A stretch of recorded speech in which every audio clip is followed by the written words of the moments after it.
Okay. Good afternoon, everyone. Welcome to the Prince George's County Memorial Library System's online library. My name is Nick. I'm the COO for Communication and Outreach for the library. We're so grateful that you're tuning in to today's PGCMLS Career Chat. This is a weekly series that we have virtually to give an opportunity to teens and young professionals to hear from leaders in the community, to hear about their different educational and career backgrounds, and also their ties to the local community and what the opportunities were that helped them achieve their dreams. And today we are very fortunate to be joined by Lorenzo Evans. Hi, Hi, everybody. Lorenzo. How's it going? Good, good, good. So Lorenzo is an executive in DC for a nonprofit called Washington Performing Arts. He has also been a professional dancer and choreographer and dance entrepreneur. He is on the faculty of American University, where he teaches in the arts admin program. He also teaches with the National Arts Strategies program based at the University of Pennsylvania. So he is an all-around guru, Renaissance man who is had a really amazing career that's touched organizations like the Smithsonian Institution to major national projects. He's toured all over the world. He is one of the most trusted dance experts in the area here in DC, and I'm sure you've seen things that he's been in, but we won't get into that today. The thing that is so special about Lorenzo, among many things, is that Lorenzo is a native Prince Georgian, though he decamped for Anne Arundel County, which we won't hold against him too much. But Lorenzo was raised here in the county, and I'd love to start us off with just asking Lorenzo about your growing up story here in the county and how you interacted with the library when you were growing up. So absolutely. So I just want to thank you, Nick. This is an awesome opportunity to be a part of this, and so I'm happy to share, my story with the audiences here and the people that are engaged with your platform. So thank you for the opportunity. Our pleasure. I would say that my whole family is pretty much from the Prince George's County area, and the library was a significant part of our lives. I know that my mom, who may be watching this, she would take us to the library all the time, and I'll never forget getting my first library card and being excited about that as a kid, and always going to the library to play on the computers and to read books and just check out really cool books.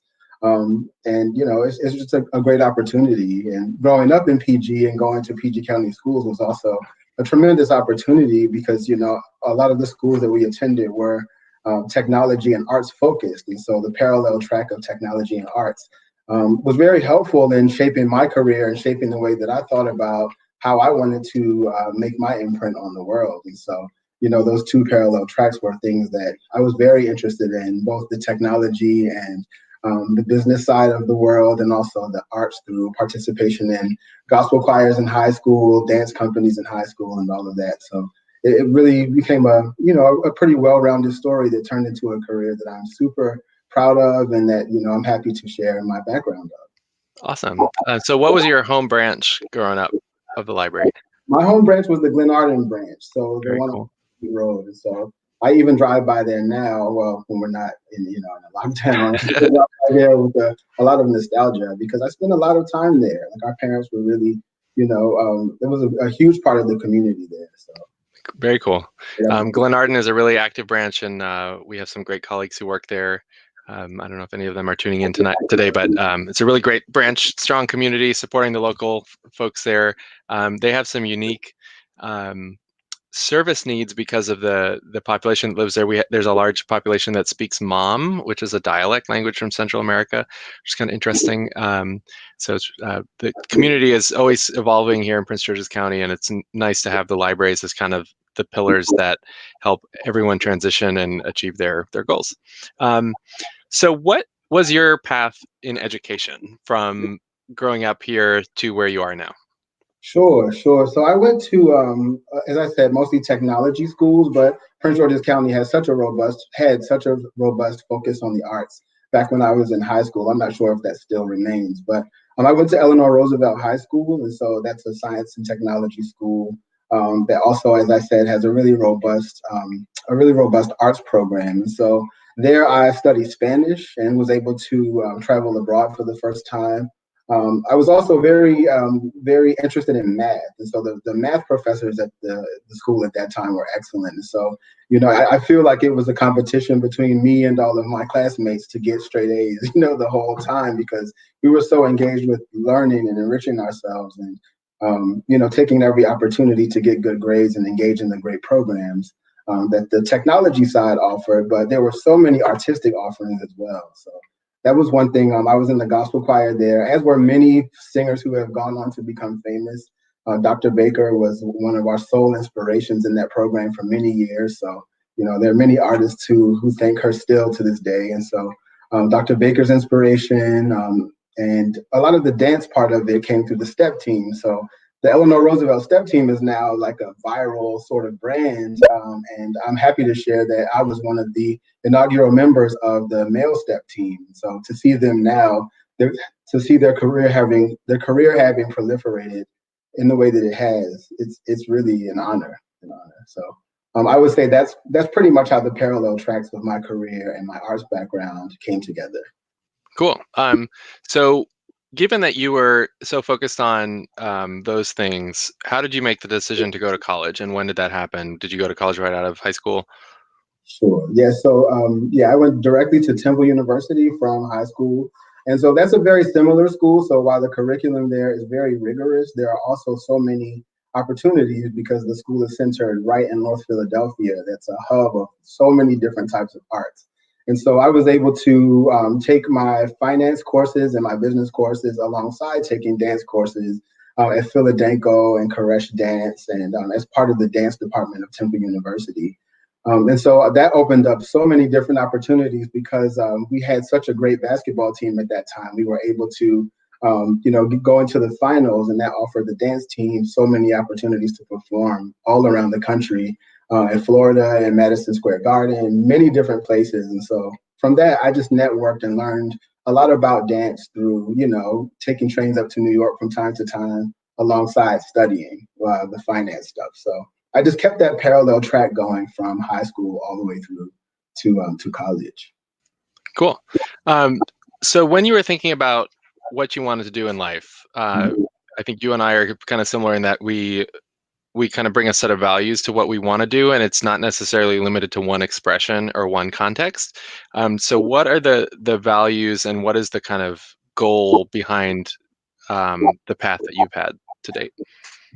Sure. I would say that to bring my best self to every situation, and to bring the most research and the most knowledge to every situation that I can, and to bring the best energy, quite frankly, to approach everything with a positive attitude, and to just make sure that when you have an opinion, that you have an educated opinion, that you're well researched, and that you really bring the best that you can to every situation. So that's really what has been the centerpiece of my career. And, I can attribute a lot of my success to that mindset. Cool. So what was your journey from college to then your professional life and doing an MBA? Sure. So as I said, the parallel track, we're going to stick with that part of it. So that pattern has followed me throughout my life. And so I graduated from college from Temple University with a degree in finance and a minor in Spanish. And so I went straight into internships and working in the finance world and in the business world, and took a break from dance for a few years to build up my career. My parents would always say, you need something to fall back on. You can't just be an artist full time. So I always thought of my finance career as something to fall back on. Then I would say I built that up to a certain place, and then felt like I wanted to dance again. So I started to teach at local studios, some in Silver Spring, some in Maryland, and some in DC. And from there, my dance career actually took shape. I actually was able to book some commercial gigs with some commercial artists, and to do a lot of things here locally, and to build my brand as an individual choreographer and instructor. And so that's something I'm really, really proud of, because I never would have thought I would have become a dancer that anyone would follow in the way that they have. So it's definitely a blessing. Cool. And so what prompted the decision to get an MBA? Well, the stars aligned for me, actually. So having had a background in accounting and in dance, in 2008, that was really a real interruption in the economy. And so I thought that was a good time to actually pursue dance full time. So I did that full time for about 6 years. I opened up a dance studio called Golo Dance Lab, and that was in Suitland, Maryland, Prince George's County as well. I did that for about 6 years, and just that took shape. And one of my former mentors called me with a great opportunity to rejoin the finance world. And so, as a consultant, he brought me on to start working on some projects that he had with the federal government. So I did that alongside choreographing, teaching, having my studio going. And then the stars aligned where an opportunity at the Clarice Smith Performing Arts Center as the director of finance came up. And so, of course, by all means, I'm like, I'm going to take this opportunity. And so from that, I figured as a benefit of working at the University of Maryland at the Clarice Smith Performing Arts Center, I'd take that opportunity to get my MBA. While I'm right there on campus, I'm working with all of the constituents, I might as well just, go ahead and get my MBA from there.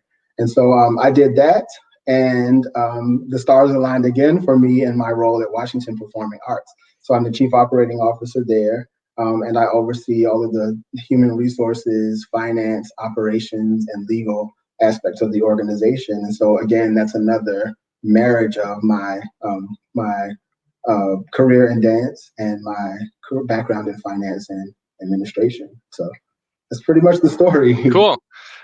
So one thing that I think people can learn from you in particular is kind of your holistic awareness of what it means to be an artist and how there are so many pieces to that beyond just the creative making that happens.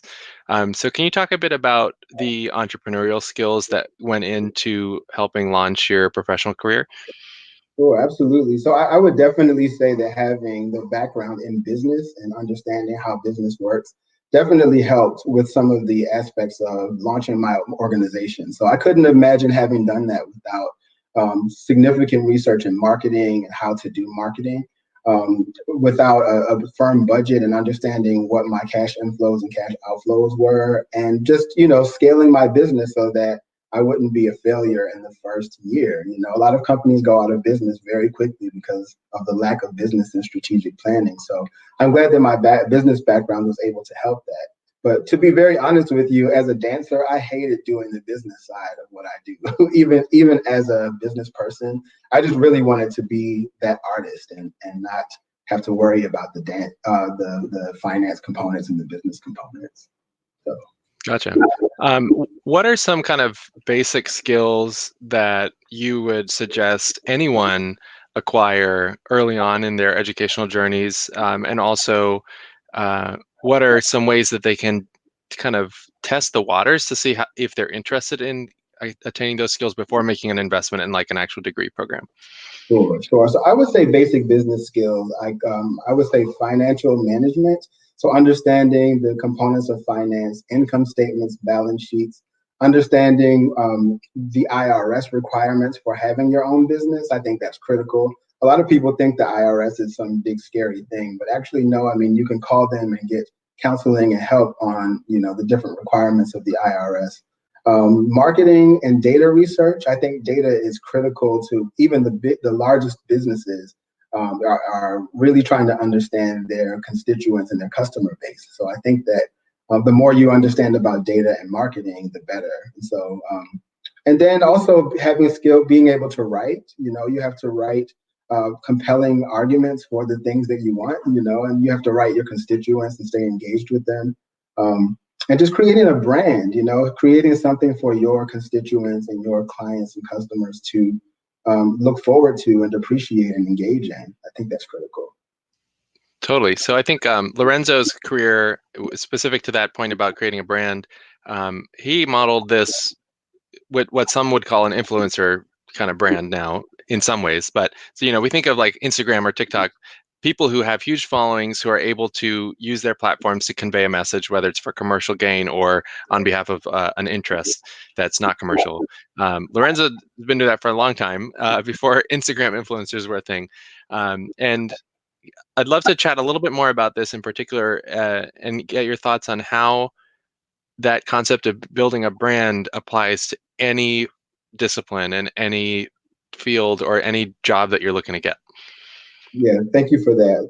I think that I see my brand as my fingerprint, right? And so everybody has different fingerprints. And so I think that your brand is what you feel your organization represents and what you want your customers to see. And that, as an entrepreneur, as an artist, I really wanted my brand to stand out just based on my own personality. I never looked at other companies. I never looked at what other people were doing. As an artist, I really wanted my art to show. So, that showed in the songs that I chose and the style of choreography that I did, and the shows that I picked and the artists that I chose to work with.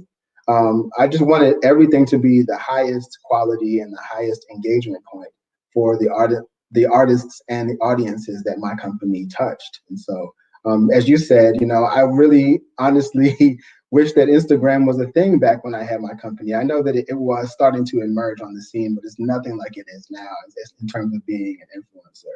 And YouTube was just, we were just on the cusp of YouTube becoming a major thing. So looking back, I wish we had something like that to highlight art the way that it's highlighted now. Oop, I was muted. Do you have any thoughts on how to maintain brand when there are kind of competing influences? Like, is it important if you're an influencer on social, for example, to have a really clear set of values that aligns to everything that you're promoting, or is it okay to just take the best financial deal for yourself in those moments? That's a good question. I think it's a balance of both. So I think that it's a balance of you have to really know where you're going and know what you want to do as an artist or as an influencer. But there are things that there are only, certain ways that you can make money doing that. So I think that there are times where I did compromise. I wasn't always about the brand. Sometimes I just took jobs that came along because, that was revenue in the moment. But I think that as long as the core of what you do is the brand and is your social influence, I think that speaks to the ability to grow that. Cool. So what are some of the tools that folks should plan to acquire for their brand toolkit? Is it a website? Is it a social platform? What consistency does there need to be across those platforms?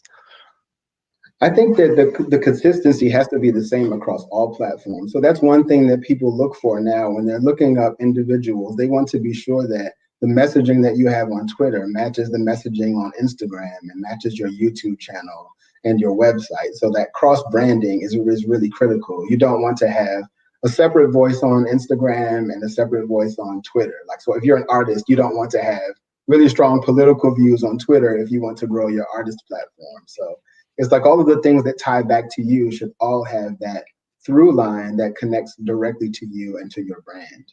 And so I think there's a lot of, I had a big question about whether I post personal things on my Instagram or if it's my business.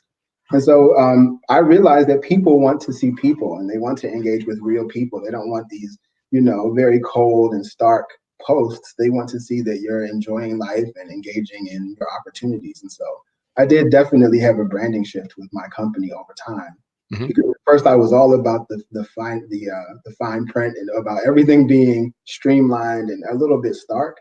But I realized that once I added some personality to it, that's when my company really took shape. And how do these like recommendations for brand apply to an institution versus a personal brand that's more so like if you're an entrepreneur, your company, at least for a certain stage, is tied to your personal identity. But what about when you are applying these principles to an existing organization that you might be new to? Mm-hmm. I think that's a great question. I think this is where a lot of people say that individuals can learn a lot from the corporate world. I think this is where the corporate world can learn a lot from individuals, because individuals are really amassing these incredible followings. I mean, millions and millions of people. I don't know if you've heard about DJ D Nice on Instagram, who's been doing the live. He's been doing like live every day, like spinning records and doing major things, and has millions of followers and views. Mm-hmm. I think that companies really are looking for that type of strategy to engage with many, many different people and expand their audiences. So I think it's the converse now. I think that with social influencing, companies have a lot to learn from individuals. And so this is a great opportunity to be an artist and a great opportunity to be an entrepreneur because Hmm. you're on the ground and you have, many opportunities in front of you, and you can model the way for larger organizations. Hmm. So this is a big period of change for everyone. Yeah. But I think there's the organizations that are proving successful and the individuals that are proving successful with adapting. They're just expressing their regular values and their regular MO now, and they're adapting like they always do. What are some of the examples that you've seen out there from businesses or organizations or entrepreneurs or individuals that are really good models for all of us to look to at how to be able to adapt in a time of crisis without it being this foreign, scary thing? It's normal to need to be able to respond to crises. Mhm. I think that one of the best models locally in DC is Brightest Young Things. I think that what they do, like what BYT does, is incredible. And they actually, their brand is spoken to in every facet of their company, and Hmm. even in response to the COVID crisis.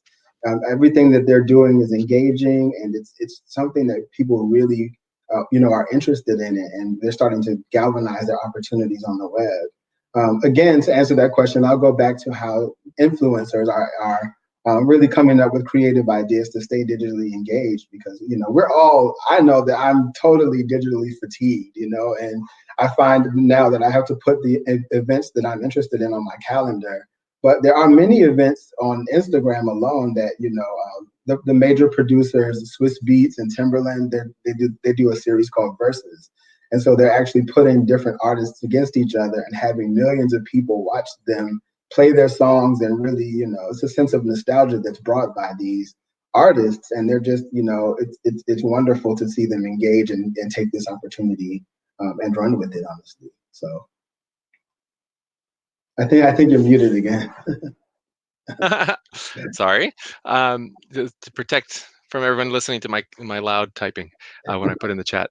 So I've had the privilege of working with BYT, and one of the things that I agree that they're a great example. One of the things that I think was admirable was they were completely open and transparent about the challenges they were facing immediately from the get-go, which they've always been like that. They've always been super approachable and open and transparent, even though they are a for-profit business. Like, this is not a charity at all, but they have a business model that's really focused on the human connection, and also adding that human connection to institutional relationships. So they've done things like almost 24-hour marathons on Instagram, where they partner with Instagram, and Instagram is then amplifying what they're doing. But what BYT does is, it's not about BYT owning the brand. It's about BYT creating a platform for all of these things that align with their audiences to have this showcase moment. So whether that was local yoga people and yoga studios, or whether it's the Hirshhorn Museum, or um, the Smithsonian, and so on and so forth. And they're one of those organizations locally that everyone who knows what they're doing trusts, I think, which I know sometimes it's hard for the bureaucracies to kind of get to that place with them. And when I was in the federal government, it took a while for us to get the rest of the institution on board with it. But the work that they have done historically has been phenomenal. They really support everyone in the community, and I encourage everyone to learn about Brightest Young Things. They're a great organization locally, and they're really going to be folks to continue to watch to see how we can pivot as we go forward with COVID, because COVID's not leaving us. So I'm sad to say that. yeah, You're absolutely right. Absolutely right about that. cool. So how do you teach finance in the arts, and why is it essential? And how does that apply to everyone else beyond just the arts? That's a good question. I think that my approach to teaching finance is really basic. So you either have money or you don't, and I think everything builds on that. So of course there are really technical things about finance, but I really like for my students to embrace the concept of their revenue streams and then their organizational expenses. So the question that you must ask as an arts organization is, are we putting the resources that we're obtaining through our constituent groups, are we putting them to good use, obtaining our mission and moving the organization forward, and embracing the whole nonprofit model? So I think the approach that I take is really mission focused, and it's really about organizations using their resources appropriately. And so I think that's a concept that everyone can understand. And so I've taken very practical steps with my course to really give the application. So I have my students look at organizational history and financial reports, and create their own story from the finances. Because people always say the numbers tell the story, and so I like to teach people how to read numbers so that they can understand the story of organizations. Because it's very easy to get lost in the mission and all of the vision, values, and all of those different things, but the numbers really speak for themselves. And so to be someone that can help people understand that part, I really take great pride in that. Mm-hmm.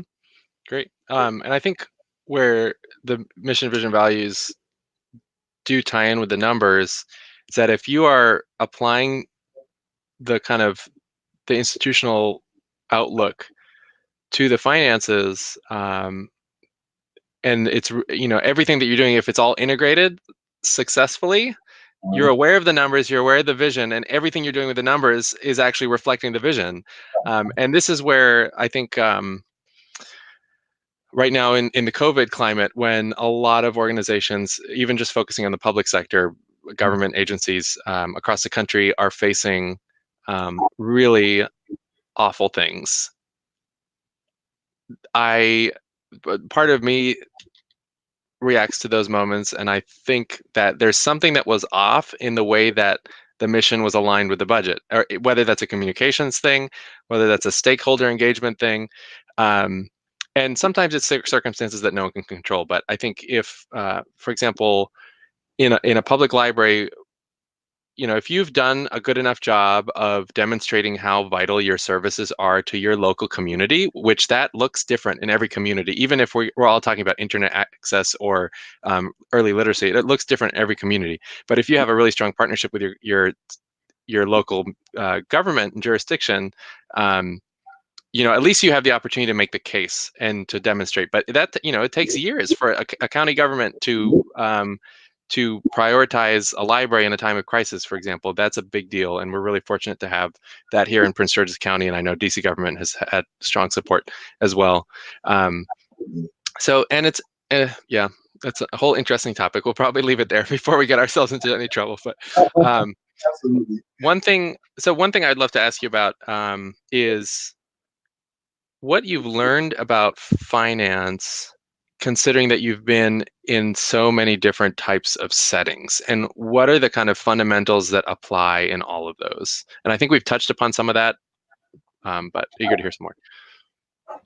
So I'm continuously learning about finance. So as a professor and as a teacher and as a former entrepreneur and an executive, I'm always learning. So there's so many different approaches to money that I'm still learning and still grasping and understanding myself. And so I think that's a tough question to answer, because I think every organization is different and brings its own challenges and its own successes.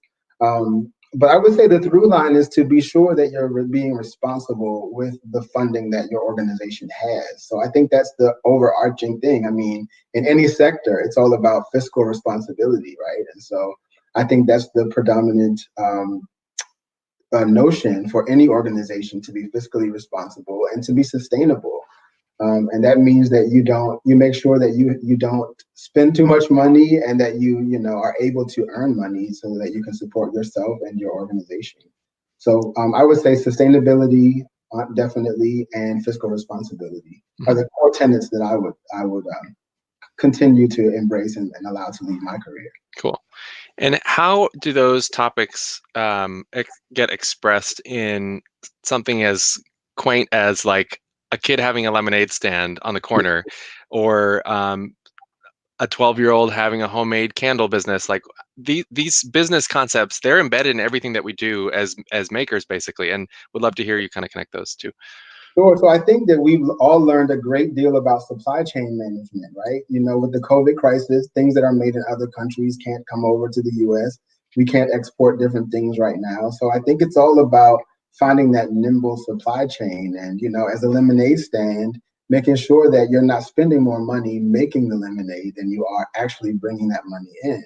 And what are you doing to advertise your lemonade? Like, do you need to add more sugar to it? Like, what, what's the sort of, the secret sauce behind your success as a lemonade stand owner? I think it's a delicate balance, and, many organizations struggle with this, And, it's obvious that because, some organizations are able to sustain the COVID crisis, and others, were out of business very, very quickly because they just don't have that margin to operate on. And so it's really about the balancing of finance and organizational mission. To if I could put it in that way. Sure. Hopefully that answers your question. Yeah. What are some books that you really admire or that you learned something from, even if you hated how it was written? Or what are some books that have influenced your career? I would say Good to Great is one of them. There's another book, is Freakonomics. That's a great book to read. I actually am reading The Big Four right now. So it's about accounting, the Big Four accounting firms of the late 90s, early 2000s. So I'm really enjoying that. There's so many different books. It's very hard to answer that question. I would say The Alchemist is an incredible book. I really learned a lot about myself, reading that book. And there's another one that it's called, the title, it's on my other desk in my other room, but it's about what plane crashes, oil spills, and other business disasters have in common. And so it teaches you like all about, what different failures have in common. And it introduces a concept called projected hindsight. So basically, if you're thinking about, so if you have a lemonade stand, for example, before you start it, you say, if this lemonade stand fails, why would it have failed? And so you answer that question before you even start it so that you can avoid all of the pitfalls you're projecting. So like the projected hindsight sort of thing. So I'll find that for you so that you can post it later. Sure. Yeah, and all those books that Lorenzo mentioned are available in our ebook and audiobook collection. So those are accessible now to folks. Good to Great was one of them. Freakonomics was another. The Alchemist was another. Is that the Coelho book? Yes. Yeah, cool. And anyone who's tuning in who does not have one of our virtual library cards, you can get them. They're free, and it's open to anyone in the DC area. You do not have to be a Prince George's County resident because we are about the community, and the community here is not just within the boundaries of the county. So you can visit our website to sign up for a free virtual library card. It's pgcmls.info. And the library hack, which you heard it here first, is that you can have library cards for many different public library systems if you live in this area. So you have the benefit of getting a library card with us, and that means you get a dedicated Prince George's County collection of ebooks and audiobooks that is not being borrowed by Montgomery County or the State of Maryland Consortium. So oftentimes our wait times are much shorter than some of those other libraries. So I encourage folks to check out that option and then get some books. And audiobooks are great for the folks that enjoy them. And we have a great collection we've added well over 3,000 new titles just in the ebook collection and audiobooks since the closure began, which is really significant. So what is the one book that I forgot the name of is called Meltdown. What plane crashes, oil spills, and dumb business decisions can teach us about how to succeed at work and at home.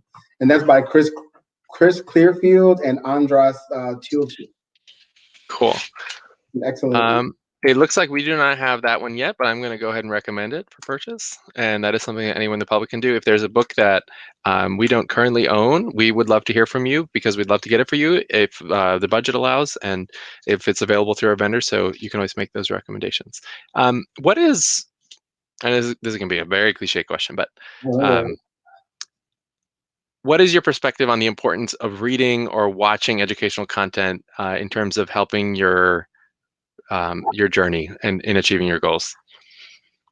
So I think that reading is absolutely critical because you never know who you're going to meet. You never know who you're going to talk to. You never know when your expertise will be needed. And, you'll never know what you'll need to know, So I think that reading actually keeps your mind fresh and it keeps you apprised, and it really enriches your life experience. And, I think if I didn't read, I wouldn't know anything. And so I read so many different publications just to remain good at my craft, in prepping for teaching a class, I do months of research before that happens.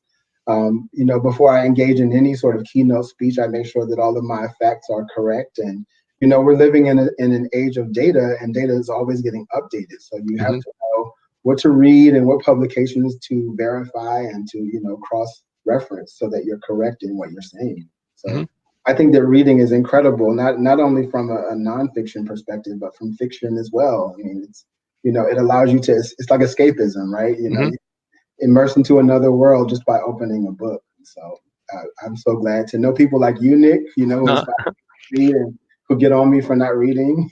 Yes, I even physically drag him to Kramer books sometimes. Get those books.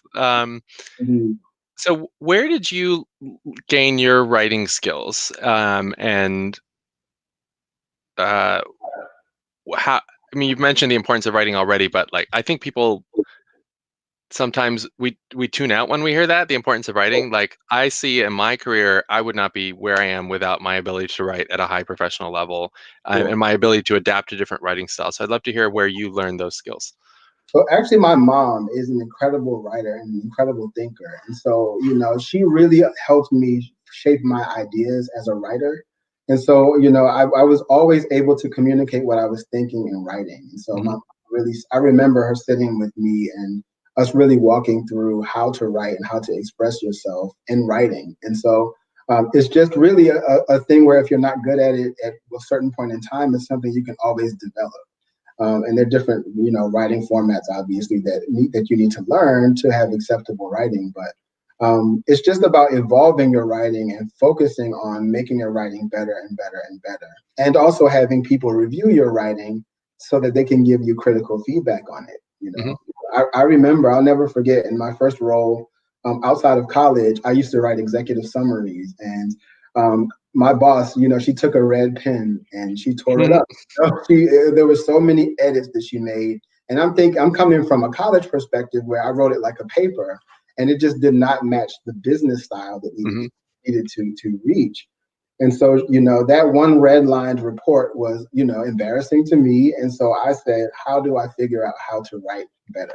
And so that was an opportunity where I failed. And, I couldn't live with myself until I learned how to write better and, begin to write publications for the organization and really strengthen that skill. But I actually learned by not succeeding. I think that, if I had taken that and, changed paths for my career as a result of that, that could have been, detrimental to me. So I just embraced the challenge.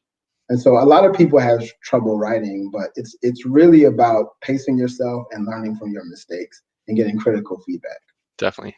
I'm a type where I always struggled growing up, whether it was in English or Spanish or anything else, understanding the application of grammar rules. Like I learned it by doing it and by becoming familiar with it. Like I could tell, with Spanish, which I speak, I learned it at home. I didn't have in school Spanish classes until high school when I decided to do that. I did AP and stuff. And even still to this day, having done those classes, there are things that I can see that are wrong or that I know that are wrong, and I still screw them up sometimes, but like gender pronouns that don't match, like the L normally is with an O at the end, but sometimes it's programa, for example, el programa. That's so confusing to me. I did that today, actually. Yeah. So there's the thing with writing is you're never going to be perfect, and you always have to know that you need an editor. And sometimes you have to alternate between those two roles. Like I have to alternate between the two roles all the time. And I've learned from other colleagues who have different experiences with grammar. Like I had a colleague at Library of Congress when I was there. We were kind of equal colleagues, and we split a lot of writing and editing in our jobs. And there were things that he would catch that I would never in a million years catch in my own things.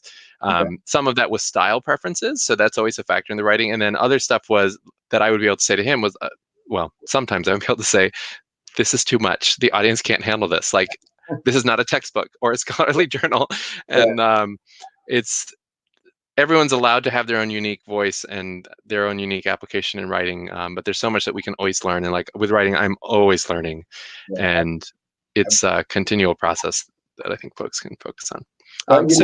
thanks to you, knowing people like you who edit, very specifically, I learned so much working with you, and the team that I'm on now are all incredible thinkers and incredible writers.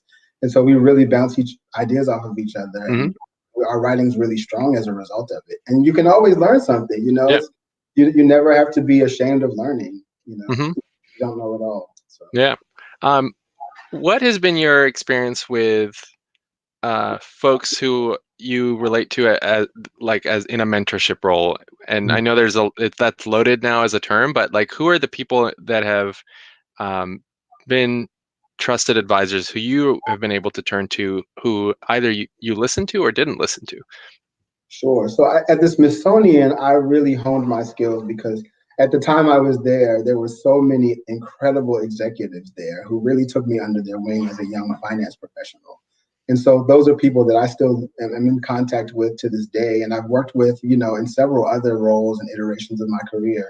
But they really took the time to look out for me. Hmm. My cousins who are a generation older than me, who also are finance professionals, they really looked out for me and really, had the terrible pleasure of teaching me the ropes at a young Hmm. age, and really refining and sharpening my knowledge of the field. And so I'm very thankful for the mentorship that I've had. And honestly, I'm still learning. Like the board at Washington Performing Arts is an incredible resource of amazing people that, we have the ability to reach out to at any time when we need, advice or we're thinking through business challenges or opportunities. So it's always about, I don't want to put my stake in the ground as a mentor only. I'm still a mentee in many, many Hmm. ways. And so, I think that that's critical. But it's a person you trust and somebody that you can be open and honest with and somebody that you respect their feedback. Hmm. I think that's a critical part of it. Yeah. And for me with mentorship, like I'm very fortunate that I've had, and I know you've had very strong family relationships with elders, and whether that's my parents or grandparents or whatever, or aunts and uncles. It's really amazing, and those of us who have those strong relationships, we're very fortunate to have them. But I've always, in my own kind of work with people who I've looked to for guidance, have recognized the importance of people who are outside of that family unit, Yeah. because there is everyone, there might be differences in perspective, but at the end of the day, these people are your blood or your chosen family, Right. and they're there to take care of you. And that instinct is always needed, but it sometimes needs to be balanced out by someone who can be just a little bit more objective on the personal element of the topics. Um, can you talk about an experience where you might have heard differing recommendations or guidance from different trusted people, and how you kind of negotiated making your own decision in those moments? Hmm. Well, I think that my group of people that I bounce ideas off of, they all have different perspectives. So everything that I go through or every challenge that I have, opportunity, I bounce it off of everyone because I know that they'll have different perspectives. And then I always, take the aggregate of all of their feedback and make my own decisions from there. So, some of my best friends are people that I completely disagree with on a lot of different things. But Oh. that makes me sharper because I understand they're a different. It forces me to have a different perspective, and so in a challenging situation, I ask them what their perspective is, knowing that I probably won't agree, but it allows me to think of things differently. Hmm.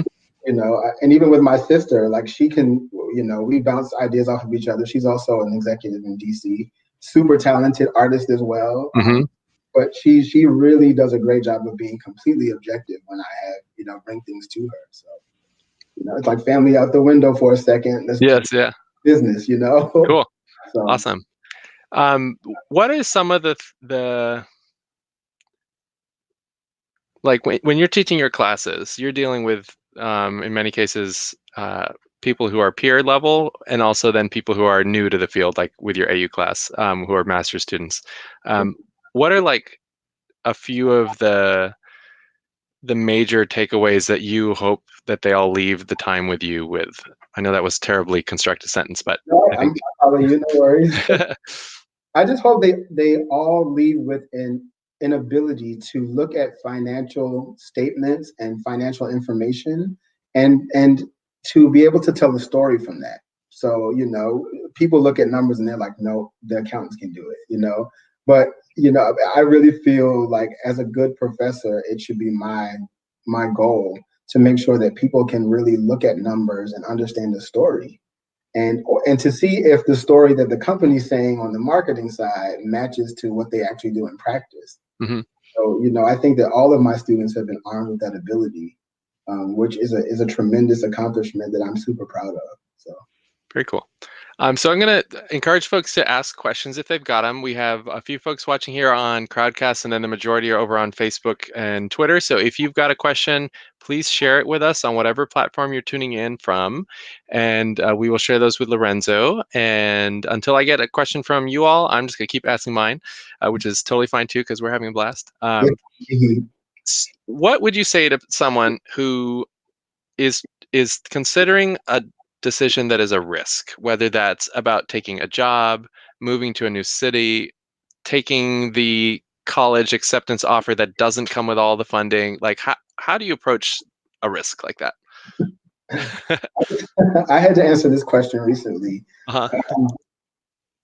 So I'm going to frame it my response a little bit differently. So I think that all of my regrets, I don't have many regrets at all, but all of my regrets are risks that I should have taken.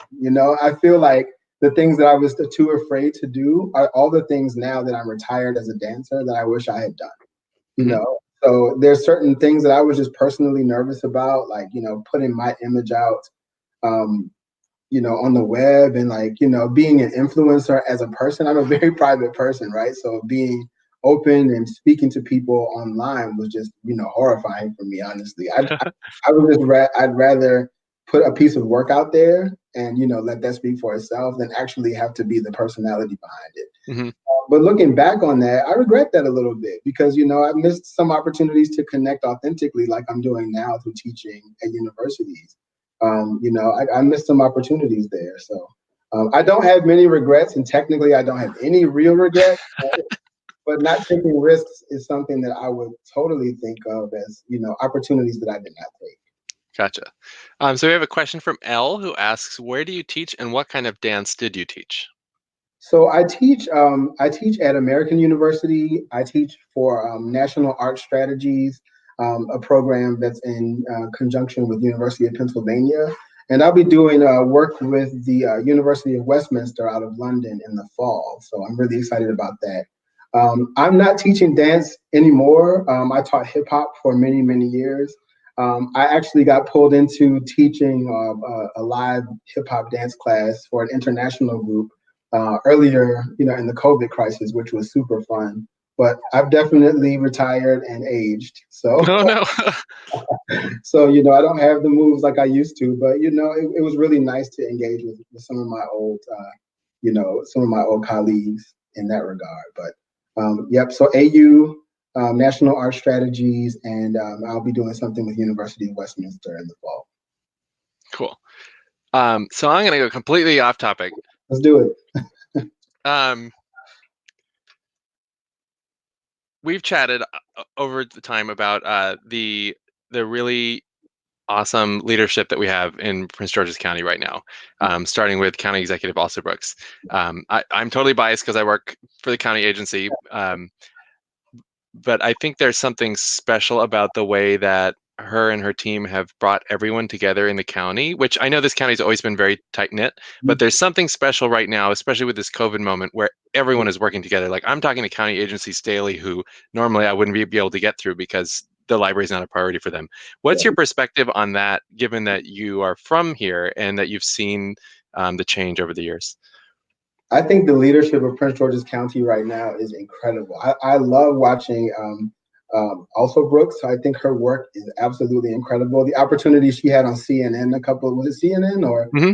Yeah, CNN a couple of days ago. I thought she was absolutely incredible, and how she's handled this crisis and how the leadership of Maryland has handled the crisis in general.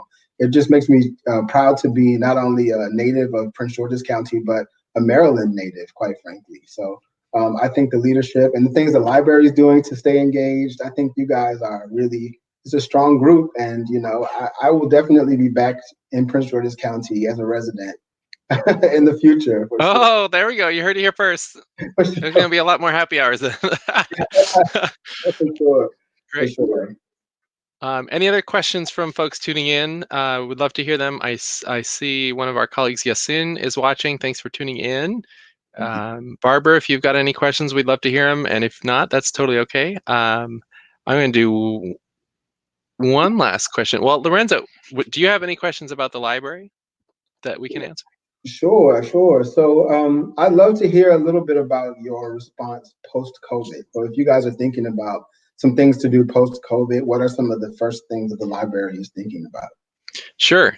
So putting the kind of the health side of it to the side, we are really committed to, one, the safety of everyone, whether it's staff or the customer. So that's kind of first and foremost. But thinking about library services, we look to the community to guide where we go. So we're, I don't want to say responsive, because that's behind, in my opinion. Like for us, our job is to anticipate the community's needs based on the ongoing dialogue that we have with folks, whether that's me answering tweets at 11 o'clock at night, or whether that's a letter that comes in from a customer, or a survey that we do. Right immediately when we closed the buildings for COVID, we put out an online library questionnaire, because we wanted to develop all of what we're doing right now based on what the community wanted. And the great thing about that process was that the survey results actually just validated what we anticipated was going to be the need, and we were already well underway, and we're able to make some additional tweaks. So going forward, we expect that the services of the library will not necessarily look exactly like they did before, but the values behind everything that we do will be the same. So we will be always looking to increase access. One of the big things that we're looking at is how to help minimize the digital divide in the county, which is tremendous and a problem, especially now that folks are having to do more virtual learning. Now, we've been doing programs around that for years. We've loaned out Wi-Fi hotspots. We have drive-up Wi-Fi at all of our branches. We have the data that backs up the fact that this is a thing that is used. We had several thousand drive-up Wi-Fi sessions in the first few weeks of this closure. And then we were able to see, okay, well, it was very heavily used at this branch. Then I heard from the branch staff that they did a lot of targeted outreach to the schools in that community, and we can then see the correlation between how the outreach works and how that impacts the services. So going forward, there are things like that where we're going to be increasing resource and capacity around the emergent needs that are coming out of this time. One of the things that we know is going to be really huge coming out of this is support around workforce development. So that is making sure that folks can access Employ Prince George's through our library branches. That's making sure that we're increasing access to our online resources like lynda.com, where people can go out and get certifications and learn how to do things like coding, like 3D printing, like all kinds of random things that can help you get a leg up with getting a job, or even completely change courses. And what's amazing is that those resources are all free through the library. And one of the things that we have to continue to do more of is broadcasting to everyone in the community that we offer these things for free. So here's an example that came up this week.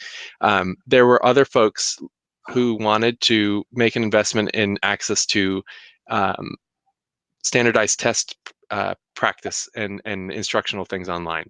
The library already offers all of that for free. You can do practice SATs, ACTs, PSATs, TOEFL exams, which I still haven't even figured out what that is over the years, but TOEFL is on there. Your AP exams, there are tutorials. You can access a one-on-one tutor live in English and Spanish. There are all of these things that people don't realize that the library does. And our challenge is that we have just so many resources that we can't market everything well all the time. And someone might interact with the library 4 times a year. That means they're only going to get whatever those 4 things are that we put in their face those times. And as a former colleague of ours used to say, it takes 13 times of repeating it in their face in order for them to register it. So that's kind of one of our challenges, continuing to think of new ways to message what we're doing. One of the things that's been really special in this time with COVID is that we have been really leading in our peer group locally in terms of how we're adapting services and how we're communicating those services out. So virtual programs, for example, we started virtual programs the first week that we were closed. We've changed the balance. We've changed who's doing the content. We've changed how we're broadcasting it. But that we dove in and we knew it was a need that needed to happen right away. The schools hadn't even figured out their virtual content yet, but we were diving in. And that wasn't necessarily happening across the board. So this was a very long-winded answer to say we work really hard to anticipate what the new community needs are going to be. We interact with the community to actually hear from them directly what they need across ages, languages, physical location.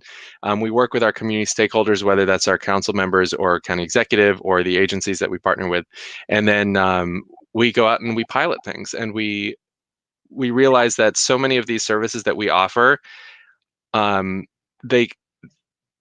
don't want to say life or death because they're not necessarily life or death in the immediate, but someone's ability to get the help and the leg up, to get that skill at no cost, to then get a certification, to go get a federal job, that's a huge deal. And there's almost no organization besides the public library that is able to come into that gap and give you that support and leg up that you can access from home for free on your own time. And that's something that's really special with the libraries, that what we do is about books, what we do is about community, but ultimately it's about our creating an environment that serves everyone and whatever they need at every stage of their lives. Whether you are a newborn and your parent is on it registering you for free books that we mail to your house till you're 5, or whether you're a senior who's learning how to do virtual reality from us. Like, we're here for you in that whole period, and all your needs change. And for me, that's what really excites me about working in this field, because we're able to be right there and supporting people in the ways that help them achieve their dreams and really advance themselves in the way that they want on a day-to-day basis. Absolutely. I mean, as someone who's a product of the library system in Prince George's County, I just can't applaud you guys enough for your continued efforts to engage with the community and enrich the understanding and education of the community around you, because it's like a rising tide raises all boats. So, the more educated and intelligent everyone is and knowledgeable everyone is, the more everyone as a community benefits. So, I can't thank you all enough. And I can't underscore enough the importance of lynda.com. I mean, that being free is incredible. So, I encourage anyone who's watching this to, take advantage of that service, because there's so many excellent trainings and opportunities to engage with educational content on that platform. So.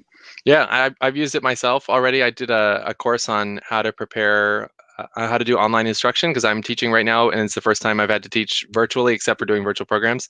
And I did a course, and I learned some good things. It didn't take too long, and it was free, and that was great. And I have a little certificate, so you can't go wrong.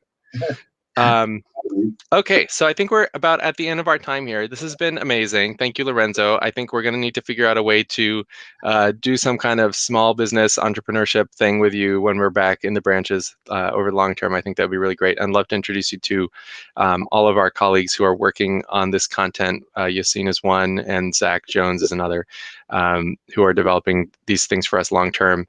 And we'll have Walter Simmons, who's the executive director of Employ Prince George, is on next Thursday with Roberta Phillips with her community conversation. So encourage folks to tune in for that. We also had a great career kickstart program today with Zach, which you can take a peek at on our YouTube page. And we'll be back again next week with Career Chat. We hope you enjoyed this. I enjoyed this. I hope Lorenzo enjoyed it. Yeah, thank you for the opportunity. Yeah, totally. And these continue to be opportunities for folks to just to see where people who have kind of gone before them have made the most of opportunities and really done amazing things to represent our county out in the world, nationally and internationally. And Lorenzo's a great example of that. So shout out to Lorenzo's mom, who gets a lot of credit, and his sister and his whole family. They're fabulous, and we're lucky to have them in the community here as well. Thank you so much, Nick. I appreciate the opportunity. Yeah, no problem. Thanks, everyone. Have a good one.